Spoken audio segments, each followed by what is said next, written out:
এ কাকান ভাষণ কমাই দে।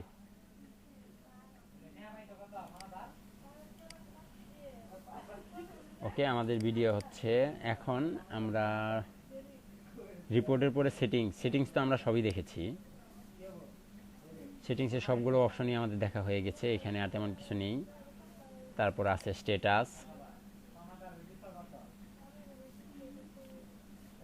স্ট্যাটাসের ভিতরে এগুলো হচ্ছে WooCommers যত মানে ভার্সনের ব্যাপার স্যাপার আছে, এগুলো আমাদের খুব একটা প্রয়োজন নেই, এগুলো আমাদের দেখারও দরকার নেই, এগুলো নিয়ে আমাদের কোনো মাথা ব্যথা নেই। সিস্টেম স্ট্যাটাস, তারপর টুলসের ভিতরে দেখেন অনেক কিছু আছে, WooCommers এক্সপায়ার ট্রানজ্যাকশন, অনেক কিছু, এগুলো আমাদের কোনো কিছুর দরকার নেই, এগুলো নিয়ে আমাদের কোনো কিছু করতে হবে না। লকস, এখানে কিচ্ছু করার নাই, আমাদের যা আছে সব ডিফল্টভাবে যা আছে তাই থাকবে, এগুলো আর কিচ্ছু আপনাকে করতে হবে না।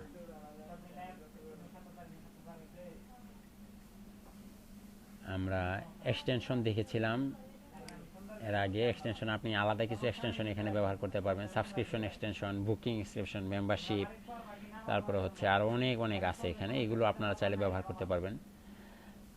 Product search, cart report, Google analytics, এগুলো ব্যবহার করতে পারবেন, অনেক কিছু করতে পারবেন। মেল চিম্পো আমরা দেখেছি। তো আমাদের WooCommers ভিতরে আর কিছু নেই যেটা আমাদের দেখা হয় নাই। প্রোডাক্টের ভিতরে দেখেন অল প্রোডাক্ট, আমাদের যত যত প্রোডাক্ট এখন পর্যন্ত আপলোড করেছি সবগুলো প্রোডাক্ট আছে। প্রোডাক্টের ভিতরে আছে হচ্ছে আপনাদের এখানে নাম, তারপর আছে ক্যাটাগরি, প্রোডাক্ট টাইপ, কী টাইপের product, downloadable product, virtual product. আপনি যদি ডাউনলোডেবল প্রোডাক্ট দিয়ে সার্চ দেন ডাউনলোডেবল প্রোডাক্টগুলো চলে আসবে।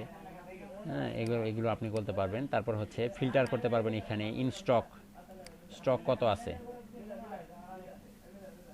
স্টকের কোন কোন প্রোডাক্টগুলো আছে এগুলো আপনি দেখতে পারবেন।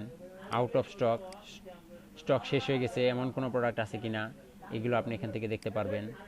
তারপরে দিচ্ছে অন ব্যাক অর্ডার, নতুন করে স্টক শেষ হয়ে যাওয়ার পরেও অর্ডার আসছে এমন কোনো প্রোডাক্ট এখানে আছে কিনা, দেখেছিলাম কিনা আমরা ব্যাক অর্ডার, স্টক শেষ হয়ে যাওয়ার পরেও অর্ডার আসে, এরকম কোনো প্রোডাক্ট আছে কিনা এগুলো আপনি এখান থেকে দেখতে পারবেন। প্রোডাক্টের ভিতরে অল প্রোডাক্ট।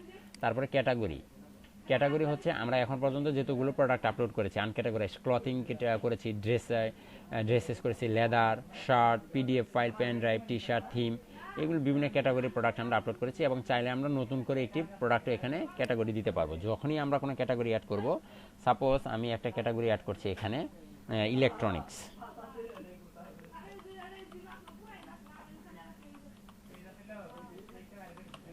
আমার ক্যাটাগরির নাম হচ্ছে ইলেকট্রনিক্স। ক্যাটাগরি ইলেকট্রনিক্স হলে ইলেকট্রনিক্সের একটি স্লাগ দেওয়া লাগবে, স্লাগ নাম অবশ্যই দিতে হবে এবং স্লাগ নামের বেলায় এই ইলেকট্রনিক্সের ইটা আপনি ছোট হাতের দিবেন, ঠিক আছে। ইলেকট্রনিক্স দিব এবং এটার আলাদা কোনো ক্যাটাগরির অধীনে দিব কিনা, নাকি এটাকে দাদা রাখবো, এটাকে বাবা মার পরিচয় দিতে হবে কিনা। এখানে যদি আপনি কাউকে পরিচয় করিয়ে দেন যে এর আন্ডারে থাকবা, তাহলে সে তার আন্ডারে চলে যাবে, সে নিজেই একটা মূল ক্যাটাগরি, কাজে তার আর কোনো দরকার নেই। এখানে আপনি কিছু ডেসক্রিপশন দিয়ে দিতে পারেন, ক্যাটাগরি ডেসক্রিপশন থাকে না, এরকম কিছু ডেসক্রিপশন অ্যাড করে দিবেন, তারা দিয়ে দিবে যদি কেউ দেয়। তারপর হচ্ছে ডিফল্ট টাইপ, এগুলো কিভাবে থাকবে, sub category, both, product, default, normally default থাকবে এবং এটার একটা ইমেজ আপনি অবশ্যই দিয়ে দিবেন। প্রত্যেকটা ক্যাটাগরি ইলেকট্রনিক্স ক্যাটাগরির ভিতরে ইমেজ থাকে। পেন ড্রাইভ আমি এখানে না, পেন ড্রাইভ দিব না, আমি একটা নামই দিচ্ছি,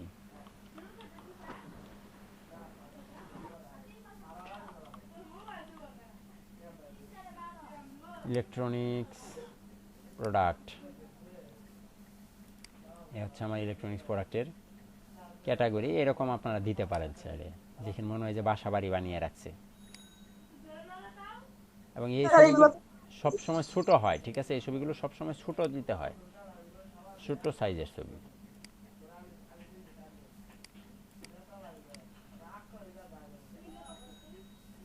কোথায় গেল আমার ইলেকট্রনিক্স, এই তো ছোট ছোট সাইজের ইমেজ এখানে দিতে হবে। দেখেন এই যে একটা ছবি দিয়ে দিলাম, আমি অ্যাড নিউ ক্যাটাগরি। স্যার আমি একটা জিনিস এখানে এখনো ক্লিয়ার, স্লাগটা মানে এই যে স্লাগটা আসলে কি? এটা আমি একটু পরে দেখাবো সামনে আসতেছি, স্লাগ দিয়ে যে কি হয় ভাই দেখাবো। দেখেন ইলেকট্রনিক্স নামে একটি ক্যাটাগরি অ্যাড করেছি এবং এই ক্যাটাগরির অধীনে ক্যাটাগরি ডেসক্রিপশন আছে, স্লাগ আছে এবং কাউন্ট এখন আছে। এটাকে যদি আপনি ভিউ করেন দেখেন আপনাকে দেখাবে ইলেকট্রনিক্স ক্যাটাগরি এর আন্ডারে কোনো প্রোডাক্ট এখন পর্যন্ত নাই। ইলেকট্রনিক্সের আন্ডারে কোনো প্রোডাক্ট নাই, বাট ক্লথিংটাকে যদি একটু ভিউ করে আসেন, দেখেন তো ক্লথিংয়ের আন্ডারে কোনো প্রোডাক্ট আছে কিনা। দেখেন এই যে ক্লথিংয়ের আন্ডারে আমাকে ক্যাটাগরি পেজে দেখাচ্ছে ক্লথিংয়ের আন্ডারে কিছু প্রোডাক্ট আছে এখানে, দেখতে পাচ্ছেন। এইভাবে আপনি দেখতে পারবেন যে কী কী আছে, লেদারের আন্ডারে কী কী আছে, ভিউ করলেই দেখেন দেখায় লেদারের আন্ডারে ক্যাটাগরি আন্ডারে কী কী প্রোডাক্ট আছে, এগুলো আপনি দেখতে পারবেন। তো এখানে আমি নতুন আরেকটি ক্যাটাগরি অ্যাড করব, সাপোজ মোবাইল, OBILE মোবাইল নামে একটি ক্যাটাগরি দিব, এবং স্লাগ দিব হচ্ছে MOBILE, মোবাইল দিলাম। এটার মেন কার আন্ডারে থাকবে, ইলেকট্রনিক্সের আন্ডারে হচ্ছে মোবাইল, মানে ইলেকট্রনিক্স হচ্ছে বাচ্চা আর এটা হচ্ছে ইলেকট্রনিক্স হচ্ছে বাবা। এটা একটা ডেসক্রিপশন চাইলে আপনি দিতে পারেন অথবা না চাইলে না দিতে পারেন, এটা আপনার ইচ্ছা, ডিফল্ট। এবং এটার একটা ছবি অবশ্যই আমি দিব।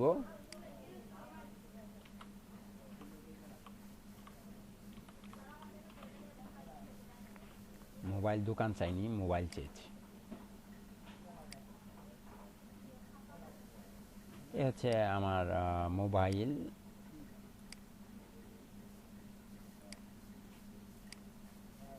মোবাইলের ছবিটা আমি এখানে দিয়ে দিব।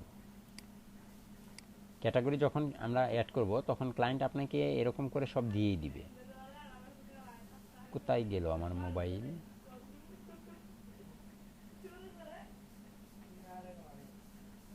মোবাইলের একটা কি ফাইল ছিল, জেপিজি ফাইল, তো এখানেই ডাউনলোড হওয়ার কথা। এই তো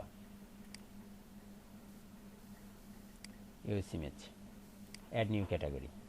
দেখেন যেটা হচ্ছে মেন ক্যাটাগরি তার আন্ডারে কিন্তু তার আগে পিছে কিন্তু কোনো দাগ নাই, কিন্তু দেখেন মোবাইলের আগে কিন্তু একটা দাগ আছে। কেন আছে? কারণ এর আন্ডারে আছে, এ কারো না কারো আন্ডারে। আনক্যাটাগরাইজড একা 100, ক্লথিং একা 100, কিন্তু ড্রেসেস ক্লথিংয়ের আন্ডারে, লেদারের আন্ডারে, শার্ট এটার আন্ডারে, পিডিএফ ফাইল একা 100, পেন ড্রাইভ একা 100, টি শার্ট একা 100, থিম একা 100। কিন্তু দেখেন এর আন্ডারে যে কিন্তু দাগ দিয়ে বুঝিয়ে দিয়েছে যে তুমি তার আন্ডারে। ঠিক আছে, এরকম করে আমরা ক্যাটাগরি অ্যাড করতে পারবো। তারপর ট্যাগ, দেখেন এখানে ট্যাগ অ্যাড করা যায়। ট্যাগের নাম, ট্যাগের স্লাগ থাকবে এবং সেই সাথে ডেসক্রিপশন থাকবে, এটা আমরা দিতে পারবো। এখানে আর কিছুই নেই। আর প্রোডাক্টের ভিতরে অ্যাট্রিবিউট আছে, অ্যাট্রিবিউটের দরকার নেই আমাদের। অ্যানালিটিক্সে দেখেন কত কিছু আছে এখানে। অ্যানালিটিক্স এটা কিচ্ছু না, জাস্ট একটা হচ্ছে গ্রাফ আপনাকে এখানে দেখানো হয়েছে। আপনার পারফরমেন্স কেমন কমার্স, এগুলো আপনার কাজ না, এগুলো ক্লায়েন্টের কাজ। মানে যে কমার্স সাইট পরিচালনা করবে তার জন্য এগুলো আপনারা যারা আছেন তারা বিভিন্ন ওয়েবসাইট ঘেটে দেখে নেবেন, ইউটিউব থেকে বিভিন্ন ভিডিও দেখে নেবেন, কারণ এখানে সময় নষ্ট করলে আপনাদের জন্যই লস। রেভিনিউ, এই মাসে আমি কত টাকা আয় করছি, gross sales, return, coupon, net sales, এগুলোর হিসাব তো আপনাদের দেখানোর কোনো নাই, তাই না? দেখেন এখানে কোন তারিখে কত টাকা বিক্রি করছে, গ্রস সেলস কত, রিটার্ন কত, কুপন কত, নিট সেলস কত, এগুলো যারা এগুলো পরিচালনা করবে তারা হিসাব করবে। আমাদের এটা নিয়ে হিসাব করার কোনো দরকার নেই, এগুলো হচ্ছে এই মাসের হিসাব, এগুলো নিয়ে আমাদের কোনো হিসাব নেই। আপনি এখান থেকে এগুলো চাইলে ডাউনলোড করে ফাইল আকারে রেখে দিতে পারবেন। অর্ডারের গ্রাফ, কোন মাসে কোন দিন কত টাকার অর্ডার হয়েছে, কোনটা হোল্ড আছে, কোনটা কমপ্লিট হয়েছে, এগুলো আপনি এখান থেকে দেখতে পারবেন। প্রোডাক্ট কী প্রোডাক্ট কখন আপলোড করছেন, টোটাল কোন প্রোডাক্টগুলো কোন ক্যাটাগরির আন্ডারে কীভাবে গেছে না গেছে, এগুলো আপনি এখানে দেখতে পাবেন। ক্যাটাগরি, কী ক্যাটাগরি এখন পর্যন্ত আছে, কোন ক্যাটাগরি প্রোডাক্ট সবচেয়ে বেশি সেল হয়েছে, এগুলো এখানে আছে, এগুলো আমাদের দরকার নেই। কুপনে যদি যান, কোন কুপন বেশি সেলস হয়েছে, কোন কুপনের কোন অ্যামাউন্ট, এগুলো আপনি এখানে দেখতে পারবেন। কখন কোন কুপন অ্যাড করা হয়েছে, এগুলো আপনি এখানে থেকে দেখতে পারবেন। ট্যাক্স, এখন পর্যন্ত কোনো ট্যাক্স আদায় হয়েছে কিনা, আমাদের কোনো পণ্যে আমরা ট্যাক্স আদায় করিনি, কাজে ট্যাক্স এগুলো কোনো কিছু আমাদের এখানে আসে নাই। ডাউনলোডস, কোনো প্রোডাক্ট ডাউনলোড করার কোনো প্রোডাক্ট কেউ ডাউনলোড করেছে কিনা, এগুলো এখানে আসবে। মানে মূলত এগুলো হচ্ছে আপনার কাজ নয়। তারপর স্টক দেখতে পারবেন এখানে, কোন প্রোডাক্টের কতগুলো স্টক এখানে আছে, ইউএসবি পেন ড্রাইভ স্টক আছে কিনা, ব্ল্যাক ড্রেসের স্টকে আছে কিনা, পিডিএফ ফাইল স্টকে আছে কিনা, টি শার্ট স্টকে আছে কিনা, কোন প্রোডাক্ট কোনটা স্টকে আছে এবং কি পরিমাণ স্টকে আছে, এবং কোন প্রোডাক্ট কতগুলো সেলস হয়েছে। ঠিক আছে, এগুলো আপনি দেখতে পারবেন। আর এই যে কুপনটা আমরা ইউজ করি এই যে মেলা বা ইয়াতে, আমরা যে উইন্টারের যে 20% ডিসকাউন্ট, ওইটাও কি কুপনের মধ্যেই পড়বে? উইন্টার, হ্যাঁ ওটাও কুপনের পর্যায়ে পড়বে। বা বিভিন্ন রকম অফার দেয়, 45% ডিসকাউন্ট, এরকম যদি হয় তাহলে ওইটা কুপনের আন্ডারে। কুপনের আন্ডারে স্যার ওইখানে কি উইন্টার লেখা থাকবে নাকি এমনিতে একটা কোড ওগুলো আসবে? আনার জন্য আপনাকে এই যে এখানে দেখেন, এই যে যেমন সাবস্ক্রিপশন, বুকিং, মেম্বারশিপ প্লাগইনস গুলো আছে না, অ্যাডঅনস, এরকম প্রিমিয়াম অ্যাডঅনস ব্যবহার করতে হবে। ওগুলো নিলে তাহলে পাবেন আপনি, তা না হলে ওগুলো পাবেন না, ওগুলো করতে পারবেন না। বুঝতে পারছি স্যার। স্যার এই যে আমরা প্লাগইন গুলো ইউজ করতেছি এখন, এগুলো তো হচ্ছে সবগুলা ফ্রি। এই যে স্যার দেখেন, এই যে এই যে এই যে স্মার্ট কুপন দেখতে পাচ্ছেন, স্মার্ট কুপন কত মূল্য, $99। এটা অ্যাড করলে ওগুলো পাবেন করতে। স্যার আমরা যে এখন যা ইউজ করতেছি এগুলো তো হচ্ছে ফ্রি। ফ্রি গুলা যেই ভার্সনগুলো ইউজ করতেছি, যেমন স্মার্ট কুপনটা আমরা ফ্রিতে এখন ইউজ করতেছি মানে শিখার উদ্দেশ্যে। হ্যাঁ যখন আমরা কাজ করবো তখন ওই স্মার্ট কুপনটাকে প্রিমিয়ামটা কিনতে হবে। হ্যাঁ হ্যাঁ হ্যাঁ হ্যাঁ। বুঝছি স্যার। স্যার আমরা কিভাবে এখন স্মার্ট কুপনটা ইউজ করছি স্যার, এটা তো স্যার আমরা স্মার্ট কুপন ইউজ করি, আমরা অ্যানালগ কুপন ইউজ করেছি। জি স্যার। যেটা আমাদের কাছে ছিল আমরা সেটাই ব্যবহার করেছি। আমরা অ্যানালগ কুপন জি, ব্যবহার জি। করেছি, স্মার্ট কুপন ব্যবহার করিনি। এখন জি, জি। আপনাদের কাছে আমার প্রশ্ন প্রশ্ন করব পরে, আমরা বিরতিতে যাব, বিরতি থেকে এসে প্রশ্ন করব, প্রশ্নোত্তর পর্ব হবে। আপনাদের WooCommers যত ফাংশনালিটি আমি দেখিয়েছি, যা দেখাইছি এগুলোর ভিতরে প্রশ্ন করবেন, যা দেখায়নি ওগুলো নিয়ে প্রশ্ন করলেও কিন্তু হবে না। অনেক কিছুই দেখায়নি, অনেক কিছু বাকি আছে, ঠিক আছে? স্যার শুধু স্যার একটা জিনিস বাকি আছে মনে হয় স্যার, মেগা মেনু। ওই যে আমরা ওগুলো মেনুগুলো ওগুলো সেট করে WooCommers এর অধীনে নয়, WooCommers এর বাইরে দেখাবো, WooCommers এর বাইরে দেখাবো। এই যে আচ্ছা আজকে ঠিক একটু আছে। পরে আমরা একটা বিশাল বড় একটা থিম ইনস্টল করব।